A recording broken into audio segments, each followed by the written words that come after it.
Мусорные полигоны в Якутии растут небывалыми темпами. Именно эта проблема стала толчком для организации волонтерского движения «Раздельный сбор», которое уже второй раз проводит акцию по приему и сортировке вторсырья. Сегодняшний осенний сбор от летнего отличается тем, что у нас еще больше партнеров. Теперь мы принимаем и шины, и автомобильные аккумуляторы, и опасные отходы лампы.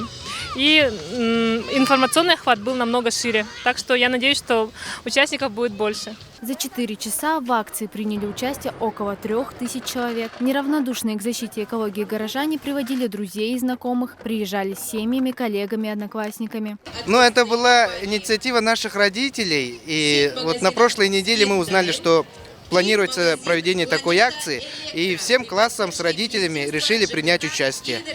И сдали, получается, примерно сотню килограммов, наверное, точно, бумаги. По моему мнению, да и вообще, это очень важное мероприятие, носит в себе прежде всего воспитательную функцию, потому что дети должны понимать, что бережное отношение, что ли, к природе, да, все это прививается через проведение таких мероприятий.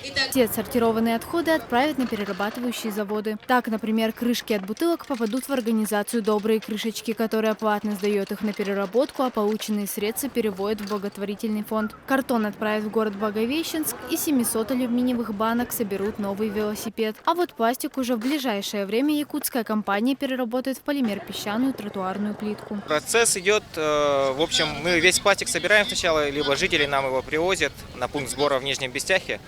И мы весь пластик дробим, потом смешиваем с песком и после этого засовываем в экструдер.